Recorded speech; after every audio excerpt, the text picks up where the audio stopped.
어느 가족이 주말에 야외에 나들이 하러 가게 됐습니다. 네, 차를 타고 가는데 어린 아들이 아빠한테 묻는 거예요. 아빠, 자동차 바퀴는 어떻게 돌아가? 순간 이 아빠가 이 어린 아들한테 설명을 해야 되니까 이 열 에너지가 기계적 에너지로 바뀌는 거잖아요. 그래서 이걸 어떻게 쉽게 설명할까 하다 이렇게 설명을 해줬습니다. 우리가 밥을 먹어야 막 뛰어놀 수 있듯이 자동차도 엔진이라는 곳에 기름이라는 밥을 줘야지 그 움직이는 거야. 하지만 이 얘기를 들으니까 이 아들이 충분히 이해를 못했는지 고개를 갸우뚱거리면서 옆에 있던 엄마한테 또 물었습니다. 엄마, 자동차 바퀴는 어떻게 돌아가는 거야? 그랬더니 엄마가 한마디로 끝냈어요. 뭐라고 할게요? 빙글빙글 돌아가. 빙글빙글, 빙글빙글. 여러분 어떻습니까? 이렇게 아빠와 아들이 수준이 차이가 나는 것처럼 하나님의 수준과 우리 사람의 수준은 엄청난 차이가 있죠. 너무나도 다릅니다. 그러니까 우리는 하나님의 뜻을, 하나님의 마음을 충분히 이해하지 못할 때가 얼마나 많이 있습니까? 그래서 우리 삶에 어려움이 찾아오면은 너무 괴롭고 힘들 때가 많죠. 오늘 말씀을 보면은 하박국 선지자가 그랬어요. 하박국 1장 2절 말씀 같이 읽어볼까요? 시작. 여호와여, 내가 부르짖어도 주께서 듣지 아니하시니 어느 때까지일까? 아멘. 하박국 선지자가 활동하던 그 시기는 북이스라엘은 이미 멸망했고 남유다만 남았을 때인데, 그 당시 남유다는요 정의롭지 않았어요. 정의롭지 않은 진짜 악한 죄악이 가득한 그런 곳이었습니다. 정치 지도자들, 종교 지도자들이 타락해서 백성들을 착취했어요. 못되게 굴었습니다. 그때 하박국은 그 현실을 바라보면서 하나님께 간구했잖아요. 기도했잖아요. 하지만 하나님께서는 멀리 계신 것 같고, 하나님은 나의 기도를 안 들으시는 것 같고, 구원해달라고 했는데도 하나님께서는 외면하시는 것 같았습니다. 그래도 여러분, 이렇게 하나님께서 내 기도를 외면하시는 것 같아도 여러분, 주님 앞에 나와 간구하는 것이 너무나도 중요한 줄 믿습니다. 여러분, 하나님 앞에 간구하면요, 하나님이 멀리 계신 것 같고 내 기도를 안 들으시는 것 같더라도 하나님은 다 듣고 계시는 줄 믿습니다. 다 듣고 응답해 주십니다. 하나님께서 하나님의 뜻을 가르쳐 주시고 우리에게 하나님의 뜻을 가르쳐 주십니다. 그래서 오늘 16절에 하박국이 뭐라고 합니까? 16절 말씀 또 같이 읽어볼까요? 시작. 내가 들었으므로 말미암아 내 입술이 떨렸도다. 무리가 우리를 치러 올라오는 환난 날을 내가 기다리며 썩이는 것이 내 뼈에 들어왔으며 내 몸은 내 처소에서 떨리는도다. 아멘. 지금 하박국 선지자는 창자가 흔들리고 입술이 덜덜덜 떨릴 정도로 지금 두려움과 공포에 사로잡혀 있습니다. 왜요? 오늘 16절 앞에 나오죠. 내가 들었으므로. 그는 들었습니다. 뭘 들었습니까? 하나님께서 말씀하시는 것을 들었습니다. 하나님께서 뭐라고 말씀하셨습니까? 이방 나라 갈대아 사람들, 그 당시에 대제국인 이 바벨론 제국을 통해서 자신의 그 민족, 하나님의 백성인 그 남한국 유다를 심판하겠다는 그 말씀을 들었어요. 근데 이 말씀이 무슨 동네 아저씨 말도 아니고 누구의 말이라고요? 하나님, 전능하신 그 하나님의 말이기 때문에 하나님께서 반드시 그 말씀을 이루시기 때문에 하박국이 이렇게 두려워하고 있는 거예요. 그래서 환난 날을 기다리기 때문에 뼈가 썩는 것 같은, 뼈가 썩고 내 몸이 막 떨리는 듯한 공포를 느꼈습니다. 그 날을 기다리기 때문에 여러분, 우리 남자분들은 군대에 가서 휴가 갔다가 부대에 복귀할 때 이제 딱 느낌이 오시죠? 너무너무 가기 싫거든요. 그 날을 지금 기다리고 있는 거예요. 지금 하박국이. 여러분 정말 그 당시 바벨론은요 최강대국이었습니다. 이러한 나라가 그 작은 나라 유다를 침략한다면 그 유다는 어떻게 되겠어요? 그리고요 이 갈대아 사람들은요 산업기가 정평이 나 있는 그런 사람들이었습니다. 이제 곧 나라는 강력한 바벨론의 군대에 의해서 쑥대밭이 되고 막 성전이 파괴되고 막 그 도시가 다 파괴되고 그리고 수많은 사람들이 죽게 생겼습니다. 그러니까 하나님 앞에 어떻게 해야 되겠어요? 부르짖어 기도해야 되겠죠. 주님, 왜 이러한 엄청난 환난을 우리에게 주십니까? 우리가 왜 이런 환난을 당해야 됩니까? 하면서 하나님 앞에 원망도 하고 탄식도 하겠죠. 근데 여러분 기도하면요 내 환경과 상황이 바뀌지 않을지라도 누가 바뀝니까? 맞아요. 내가 변화되는 줄 믿습니다. 내가 바뀝니다. 하나님 앞에 부르짖어 기도하니까 그 고백이 바뀌잖아요. 여러분 뭐라고 고백합니까? 하박국이 17절 18절 같이 또 우리 믿음으로 선포하며 읽어봅니다. 시작. 비록 무화과 나무가 무성하지 못하며 포도나무에 열매가 없으며 감람나무에 소출이 없으며 밭에 먹을 것이 없으며 우리의 양이 없으며 외양간에 소가 없을지라도 나는 여호와로 말미암아 즐거워하며 나의 구원의 하나님으로 말미암아 기뻐하리로다. 아멘. 못하며 없으며 없을지라도 못하고 없다는 것이 몇 번 나옵니까? 6번. 강조하는 거죠. 강조. 인간이 살아가는데 필요한 최소한의 것도 없는 그 절대 궁핍의 상황을 이야기하는 겁니다. 한마디로 아무것도 없는 그런 상황이죠. 이런 절망 가운데 있으면 우리는 그 자리에서 그냥 주저앉아서 엉엉 울고 싶은 심정일 겁니다. 하지만 오늘 하박국은 그러지 않았어요. 다 없어도 뭐라고 합니까? 하나님 때문에 하나님으로 말미암아 기뻐하겠다라고 합니다. 달리 말하면은 하나님으로 말미암아 뭐 하겠다? 감사하겠다. 감사하시길 축복합니다. 하박국 선지자는요 하나님 앞에 감사와 찬양을 올려드립니다. 여러분 그가 그렇게 감사의 찬양을 올려드릴 수 있는 이유가 뭘까요? 여러분 캐나다 토론토 큰빛교회 이면수 목사님 아십니까? 이면수 목사님은 1997년부터 18년 동안 북한에 150번 이상 다녀왔어요. 거기서 북한에서 타가소, 양로원, 어려운 사람들 많이 도와줬습니다. 주민들에게 그 당시 얼마나 북한 사람들이 많이 굶어 죽었어요.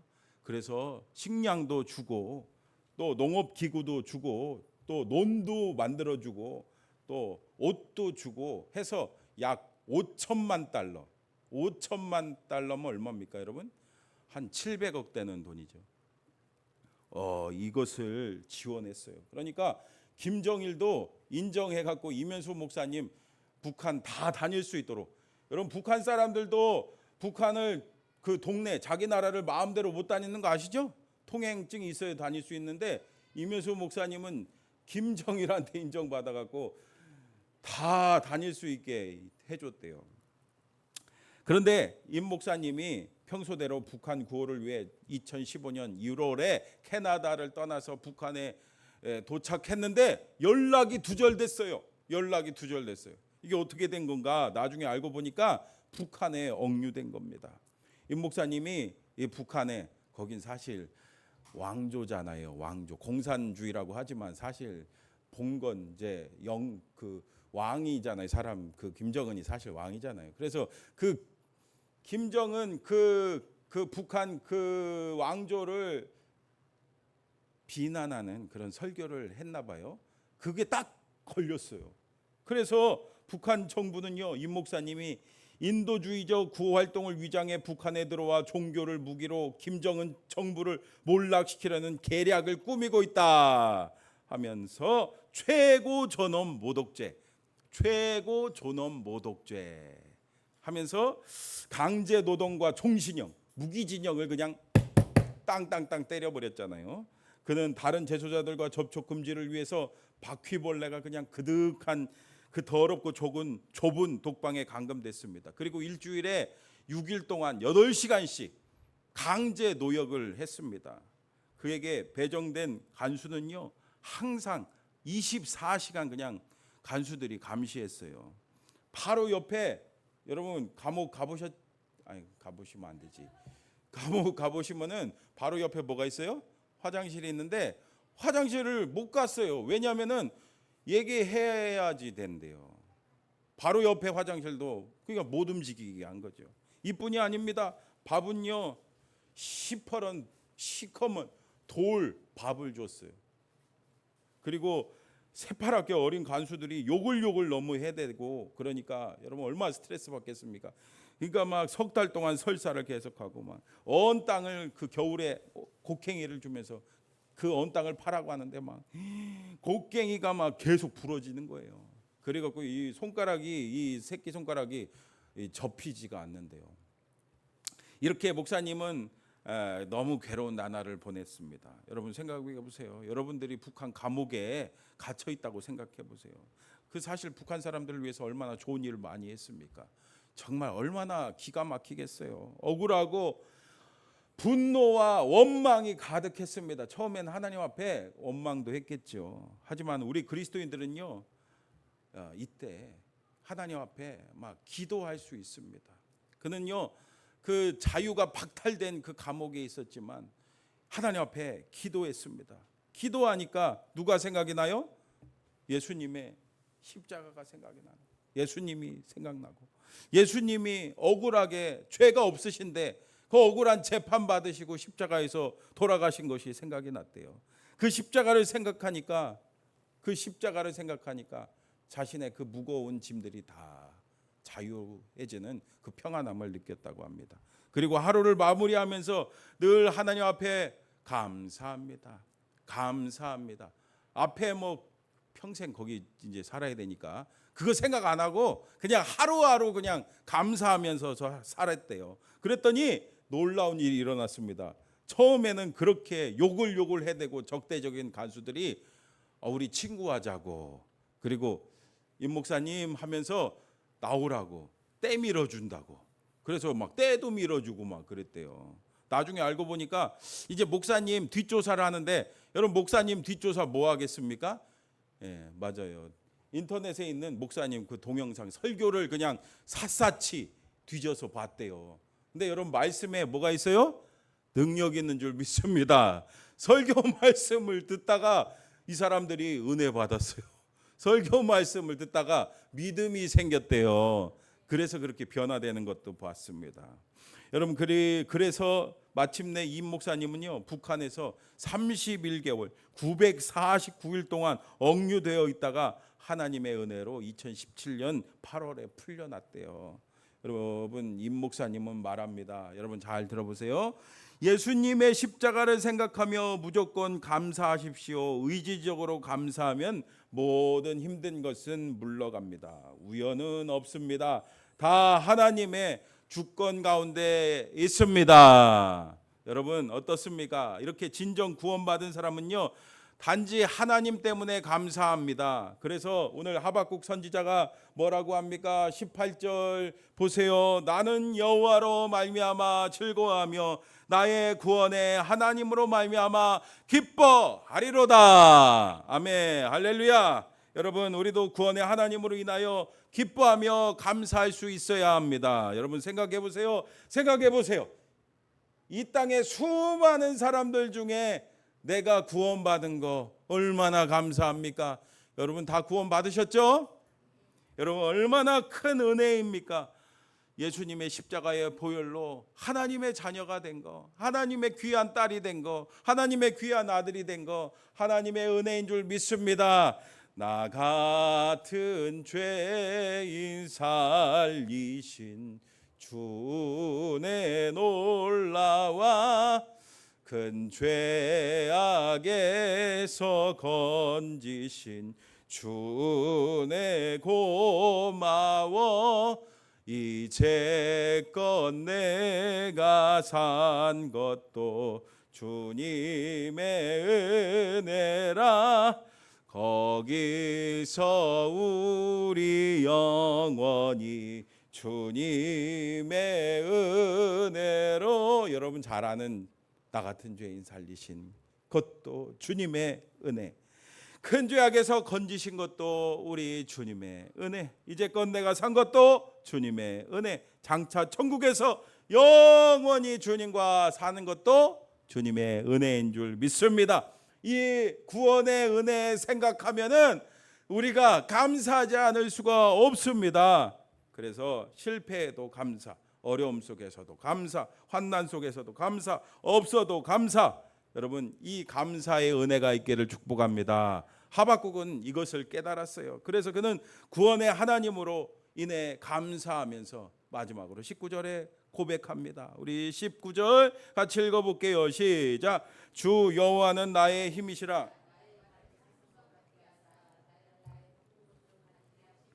이 노래는 지휘하는 사람을 위하여 내 수금에 맞춘 것이니라. 아멘. 여러분, 구원받은 하나님의 자녀에게는 하나님께서 힘이십니다. 하나님께서 힘이십니다. 여러분, 사슴들이 산비탈 막 돌아다니는 거 동물의 왕국 같은 데 보면 보셨죠? 산 사슴들이 그냥 막 그 꼭대기 산비탈 막 바위 틈 막 이런 데를 돌아다니잖아요. 그들은 그런 곳을 막 평지와 같이 다닙니다. 여러분, 마찬가지로 하나님께서는 우리의 인생을 이끌어 가십니다. 우리의 인생을 인도하십니다. 여러분, 구원받은 하나님의 자녀는요, 하나님의 인도하심을 받는 줄 믿습니다. 한 신학생이 신학교를 졸업하자 경기도 수원에서 개척하라라는 그 명령을 받았습니다. 본부의 지시로 배정받은 첫 임지였습니다. 신풍리에 일본 사람의 셋집을 얻어서 예배를 드리며 전도하기 시작했습니다. 불타는 심정으로 매일 때를 얻든지 못 얻든지 복음을 전하기 시작했습니다. 불타는 심정으로 개인 전도와 가정 집회, 노방 전도를 쉬지 않고 했습니다. 그랬더니 병자가 막 일어나고 귀신 들린 자가 노인받고 기적이 일어나 많은 사람들이 주님의 권능을 찬양하며 우리 하나님 앞에 돌아왔습니다. 주님의 축복하심이었습니다. 때론 거센 풍파도 있었지만 미국에 있는 한 성도가 보내준 후원금으로 42평 되는 예배당도 건축할 수 있었습니다. 그렇게 어른과 아이들 400명이 모이는 교회로 부흥했습니다. 그래서 그는 수고의 열매를 인정받아 연회에서 의뢰, 목사 안수를 받을 줄 알았습니다. 하지만 결과는 전혀 달랐습니다. 그는 당시의 상황을 이렇게 회고했습니다. 그러나 당신은 감독 정치 때인지라 별로 아첨하지 못한 나는 미움을 산 모양이다. 목사 안수는 예상대로 받지 못했으나 거기에도 하나님의 섭리가 있다는 것을 발견하였다. 그래서 수원교회는 목사를 모실 자격이 있는 교회니 목사를 파송하도록 하고, 그는 아직 전도사의 몸이니 평양이나 진남포 근방의 고향 가까운 곳에 개척교회를 하나 더 해보자라는 결심이 생겼습니다. 하지만 뜻밖에도 고향과는 전혀 반대쪽 멀리 전라도 목포로 파송을 받았어요. 그때 그 정신의 아득함은 어찌할 수 없었습니다. 그리고 막상 수원교회를 떠나자니 수년간 온갖 어려움을 겪어가면서 세운 아름다운 성전을 남에게 맡기고 약하고 어려운 새빵살이 교회로 가는 것이 육신적으로 생각할 때 기가 막혀 안 가려고 많이 발버둥도 쳐봤습니다. 그렇지만 기도하니 내 뜻대로 마옵시고 아버지의 뜻대로 하옵소서 하고 곧 순종하는 마음으로 정든 교회를 떠났습니다. 여러분, 누구의 이야기입니까? 바로 이 이야기는 한국의 무디로 불리는 우리 성결교회의 유명한 부흥사이신 이성봉 목사님 여러분 들어보셨죠? 이성봉 목사님 자서전에 실려있는 이야기를 제가 읽어드린 겁니다. 이성봉 목사님은 우리 교단 굵직한 교회인 수원성결교회 그리고 신촌성결교회 아시죠? 신촌성결교회 개척하신 분이고, 또 일제치하와 한국 전쟁을 겪으면서 교회가 많이 파괴됐거든요. 그때 다 쓰러져 가던 한국교회 부흥과 재건의 한 축을 담당하신 분입니다. 근데 그가 이렇게 큰 위대한 업적을 남길 수 있었던 이유가 무엇이겠습니까? 맞습니다. 이성봉 목사님은 날 구원하신 하나님의 은혜에 감사, 날 위에 십자가 지신 그 예수님의 은혜에 감사하며 그 말씀에 순종했기 때문입니다. 그러니까 주님께서 그의 삶을 놀랍게 인도해 주셨어요. 사랑하는 성도 여러분, 그렇습니다. 불평은요 습관입니다. 습관. 불평하는 사람들 한번 주위에 보세요. 항상 불평합니다. 끊임없이 불평합니다. 조금만 힘들어도 불평, 시도 때도 없이 불평, 틈만 나면 불평. 그뿐이겠어요? 여러분, 불평하는 불평인데 자꾸 불편이라네.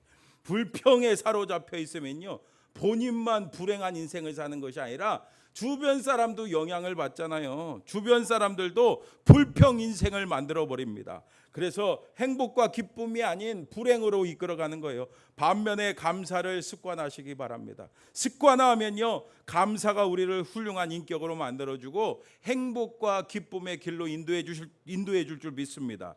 이뿐 아니라 감사는 우리의 얼굴빛도 환하게 만들어줍니다. 여러분, 그렇죠? 주변 사람들이 여러분들한테 감사합니다 말하면 어때요? 마음에 나도 모르게 환하게 되잖아요. 여러분, 옆 사람한테 한번 얘기해 주세요. 감사합니다. 옆에 해 주셔서 감사합니다. 여러분, 감사하니까 어때요? 환해지죠. 예, 여러분, 오늘은 무슨 날이라고요? 맥주 감사주일이잖아요. 여러분, 교회에서 감사절을 왜 지킵니까? 맞아요. 맨날 우리가 잊어버려서 그래요. 감사를 잊어버려서. 여러분, 맥주 감사주의를 맞이해요. 날 구원하신 하나님께, 그리고 지난 반년 동안 우리에게 함께 하신 그 은혜에 감사하는 여러분 되시기를 축복합니다. 여러분, 혹시 지금 환난과 고난 가운데 계신 분이 있습니까? 여러분, 내 환경과 조건을 바라보면요 감사 못할 게 너무 많겠죠. 하지만 나를 위해서 십자가에 돌아가신 그 예수님의 은혜, 그것만 바라보시기 바랍니다. 감사하면은요 나머지 인생은 우리 하나님께서 인도하시고 함께하여 주실 줄 믿습니다.